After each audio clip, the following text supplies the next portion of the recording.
What's going on, YouTube? It's Drew Lefty NDV10. Today I've just got 5 cards to show off from an SGC return. Kind of chapped about how this whole situation went down. I am super glad to have these cards back in hand. So, quick story. Just pretty disappointed, honestly, in how the entire thing was handled. I sent some cards in to SGC. They were received on March 5th. And then, of course, I mean, listen, I'm understanding as far as everything that happened with COVID and the slowdowns that inevitably caused.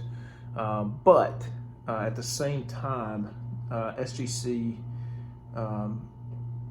put out this basically a marketing campaign stating, send us your cards, we're open. And really just, that's great and all, but they weren't hitting turn times, but only for vintage. Oddly enough, they had no problem hitting turn times for ultra modern. No communication on their part at all. Absolutely nothing. I had to reach out to them every time to get anywhere. And after 72 business days, that accounts for 2 national holidays and does not even, not including weekends. My grades finally popped. I don't even remember the day anymore. It was sometime in June. 72 business days. Unacceptable, personally. Just absolutely unacceptable. For me to have to initiate communication both times when you're 50 days behind on an order, and just not very good. Not something I expected from them, to be quite honest. And then to be completely fair, wasn't really enthused that they offered me a 15% off my next order when we already get a 10% off discount. So enough negativity about that. Do better. That's all I'm going to say. Don't spit in the face of people who kept your business afloat for the last 15 years to gain a temporary market share in modern, while PSA is, continues to slip on their turn times. So enough off my soapbox. Sorry you had to listen to that for 2 minutes and 50 seconds, but I just had to get that out there. So enough of that. All these were reslabs. Well, excuse me, 3 of mine were reslabs, 2 were for new holders. I got this card from Max Jackson, great friend of mine, so long ago. It was in an old holder, so I just had it redone. This card is a freaking stunner.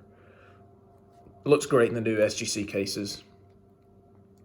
Piedmont 350 back, but the color on this is just insane. So super happy to have that back. I did throw in 2 Waddells. This one will be probably on the move shortly to another Waddell collector that needs it. I've got a 3, so man, this card is beautiful. It's a 2.5, and it is the Sovereign 350 back. A little bit of inking there.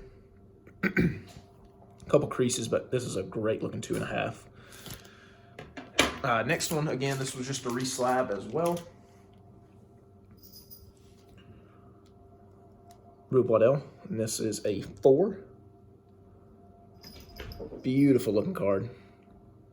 One of the best action poses in the set. Cannot convince me otherwise. Just a regular Piedmont 150 back. But just a beautiful card. The Sovereign, I have 4 different Waddell Sovereign throwings, and they all look a little different than the regulars, which I thought was cool. 2 more cards. This one is not really even a card, and it's mislabeled, but it's super cool. Here's a comparison in size. So it is a 1988 Porter and Osborne. It's not an N76. It uses the same image as an N76, but the N76s are Allen & Ginter's, and they're the same size as T206. So this is clearly not an N76, but I'm just glad to have it in a holder. But this thing is an absolute piece of art. So this was given out by Porter and Osborne. They are up in Salem, Massachusetts, or were, and they were a like a meat and market shop. So I'm going to read this out to you. Porter and Osborne, dealer in pure leaf lard, homemade sausages, sugar-cured hams, choice meats, fruits, and vegetables.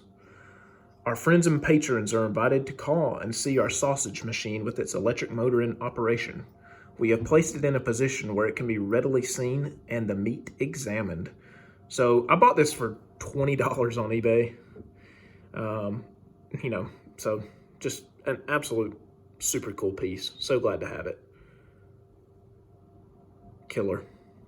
Love this thing. I'm going to display it on my desk or something. Just a cool piece. Last card, super special to me.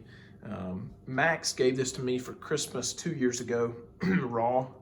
There's only one player ever in the history of the MLB that's played any games with my last name. And he's in a very obscure set from 1916.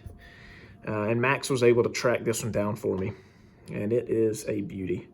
1916 Z-Nuts, PCL, Pacific Coast League. This is without the coupon. There's a little coupon that's attached, or was attached to most of these cards.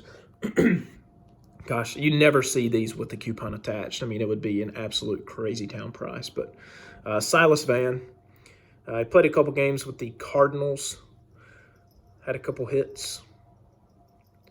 So a distant relative of mine, my grandfather's huge on genealogy, and we've had fun researching how we tie back to this gentleman. So just a very special piece to me, one I'll always treasure. Nothing on the back. This one came out of a scrapbook, it appears. But just a super, super cool piece. I'm so glad to have it. Thank you so much, Max, and thank you guys for watching. Peace out.